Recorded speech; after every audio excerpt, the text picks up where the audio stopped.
میں رائمنڈ میں بیٹھا تھا، ایک شخص آ گیا، کہا جی وہ مبارک سینما لاہور میں تھا، اس کا مالک آ رہا تھا چند دنوں سے رائمنڈ، آج وہ کچھ گھر سے لے کر آیا تو ایک دی وہاں کسی رائمنڈ میں کسی کو پیش کی تو اس نے انکار کر دیا، میں نہیں کھاتا، آپ کی کمائی حرام ہے۔ تو بہت زیادہ شرمندہ ہو رہا ہے۔ میں نے کہا اسے لے آؤ جلدی سے میرے پاس۔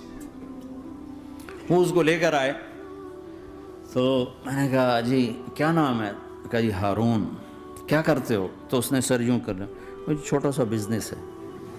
میں نے کہا کیا بزنس ہے؟ بہت چھوٹا موٹا بزنس ہے۔ میں نے کہا بھائی بتاؤ تو صحیح۔ کہا جی سینما ہے، سینما ہے۔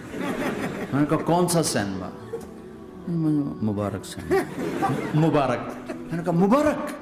ہاں وہ جس میں شمع پروانہ میں نے دیکھی تھی وہ مبارک صاحب اس کے جو اونر تھے، پہلے ان کی فوٹو آتی تھی، مر گئے تھے وہ، ان کا سیڈ میوزک چلتا تھا، بعد میں فلم چلتی تھی، وہ مجھے ایسے دیکھنے لگا کہ یہ کیا کہہ رہا ہے، اور میں نے اسے یوں دوستی لگائی۔ دن کے بعد دیکھا تو اتنی بڑی داڑھی کے ساتھ 4 مہینے لگا۔ لوگ فتوے دینے میں بڑی جلدی کرتے، بدگمان بڑی جلدی ہوتی، کسی میں 100 خوبیاں ہوں، ایک کمی ہو، ساری پہ کانٹا پھیر دیتے۔ میں اپنے ڈیرے میں تھا، ایک انجینئر پڑھا لکھا بڑا آ گیا، تم تبلیغ والے منافق ہو، تم تبلیغ والے جو ہے اوپر سے کچھ ہو اندر سے کچھ ہو، یہ کرتے شروع۔ میرے ڈیرے میں تھا، مجھے بولنا نہیں تھا، میرا مہمان تھا، مہمان تو جوتا بھی مارے تو ہمیں سہنے کا حکم ہے۔ میں چپ کر کے سنتا رہا۔ جب وہ سارا کچھ بول بیٹھا تو میں نے کہا بھائی صاحب، اللہ تعالیٰ نے پرفیکشن نہیں مانگی، کاؤنٹنگ کہا ہے، کاؤنٹنگ کروں گا۔ 100 نمبر نہیں مانگے، کہا ہے میں کاؤنٹنگ کروں گا، اگر تمہارے 51 ہوئے تو باقی معاف کر دوں گا۔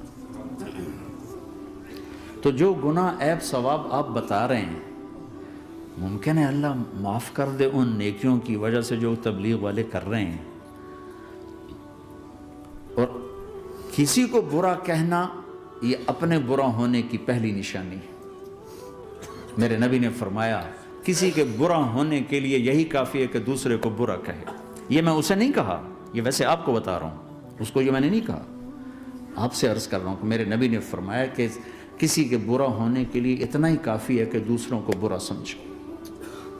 میں نے کہا اللہ نے کاؤنٹنگ رکھی ہے، کاؤنٹنگ، اور میں نے کہا یہ جو حکومت پاکستان ہے یہ کوئی اتنی اچھی حکومت نہیں ہے، لیکن یہ بھی اپنے رعایا کے لیے اتنی رحم دل ہے کہ جو لڑکا 33 نمبر لے اس کو پاس کر دیتے ہیں۔ 67 نمبر نہیں لیے کوئی بھی نہیں کہتا کہ تو فیل ہے، سب کہتے تو پاس ہے، تو پاس ہے، تو پاس ہے۔ فیل ہونے کا تانا کوئی نہیں دے سکتا، پاس ہے، ٹھیک ہے۔ میں نے کہا اللہ اس حکومت پاکستان سے کروڑوں گنا زیادہ مہربان ہے، پتہ نہیں کون سی نیکی پہ مہربان اگر جاؤ، لیکن جو کہ مزاج بن گیا ہے تنقید، یہاں تک ایک کہنے لو جی ویکھو جی نور جہاں 27 رمضان مر گئی، شب قدر مر گئی، میں کہا اللہ تے کیس کرو ہن جا، اللہ تے مقدمہ کرو، بھائی نور جہاں 27 رمضان کو کیوں مر گئی؟ 27 رمضان کو کوئی آدمی اپنی مرضی سے مر سکتا؟ اتنی مقدس رات، اتنا مقدس دن، تو کوئی بات تو اللہ کو پسند آئی جو اس کی موت دی؟ لیکن ہماری عادت بن گئی ہے کمیاں پکڑنا، ٹانٹنگ کرنا، چھلنی کر دینا سینہ، اپنے اب دھنی اپنی دھن، تجھے کیوں فکر ہے اے گل دلے صد چاک بلبل کی، تو اپنے پیرہن کے چاک تو پہلے رفو کر لے۔ کیوں اوروں کے عیب دیکھ دیکھ خود بھی اپنے غیظ و غضب میں اور اپنے حسد کا شکار اور کبھی بغض کا شکار؟ ارے اندھے بن جاؤ گا، مجھے کچھ نہیں نظر آتا، میں صرف خوبیاں دیکھوں گا، عیب نہیں دیکھوں گا۔